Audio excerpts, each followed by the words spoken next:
Full football back again with some Tuesday night football. No Scottish on, but it was Arsenal taking on Chelsea. And Odegaard double, Jesus getting one.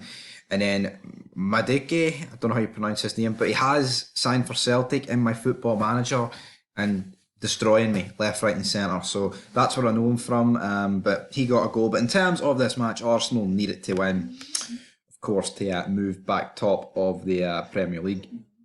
There is the league to your right hand side, of course.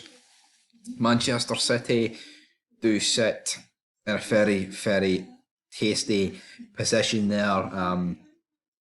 They are 2 points behind Arsenal, and then of course they've got 2 games in hand. They do play. Who do they play tomorrow? I can't even remember. Man City, West Ham. They play West Ham at home, and then Leeds. But to be fair, that's 2 teams battling relegation. Leeds just got Sam Allardyce in, so you never know from an Arsenal perspective. But from a Man City perspective, it's all in their own hands. They're absolutely unstoppable at the minute. Arsenal's next game is against Newcastle away, so I mean, I'm not saying you can rule out a victory, but it'll be very, very tough, in my opinion, for Arsenal to pick up a victory there. Because Newcastle, I think Newcastle will finish. I think Newcastle will finish third. I think they will beat United. United to go away to Brighton on Thursday. Of course, they did beat Brighton in the semi-final of the FA Cup, but you do the math. I think Brighton are the better team. I think Brighton are a better team than United. Honestly, I do genuinely think Brighton are a better team. They just obviously don't have the same players that United have. But in the day, Brighton got a lot of games in hand, more on the teams around them rather than the Newcastle and United. I mean, there was an off chance Brighton could have got top 4.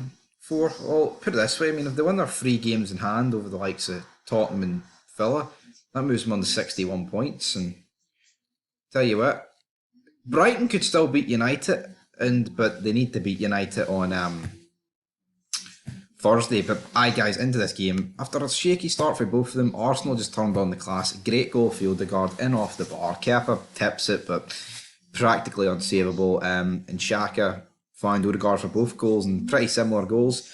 And then straight after this, there's a bit of kerfuffle at the back post, and then Jesus pokes it in. Arsenal probably could have scored about 8, but they didn't. Chelsea, to be fair, a few little mistakes at the back for like Ramsdale and Arsenal in general. Chelsea probably could have scored maybe 1 more, 2 more. But man, first game properly watching Chelsea in a while, man. Chelsea are bad.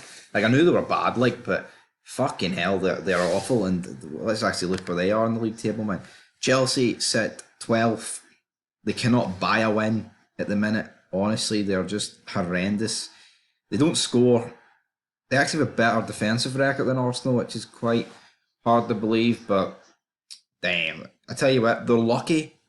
The likes of West Ham, Leicester, and Everton, and Southampton are having extremely bad seasons. I know Everton were almost relegated last season, but I mean Southampton, Leicester, West Ham all having awful seasons compared to what they've normally done. Same with Wolves. I know Chelsea are, but I mean, there is an alternative world where Chelsea are fucking relegated now. They're not completely safe. Realistically, they are, but you know, they're lucky. The rest, every team behind them just can't fucking buy a win. But it'll be interesting to see who actually, you know what? Let's have a look, see who Chelsea play next. Well, I'll tell you what.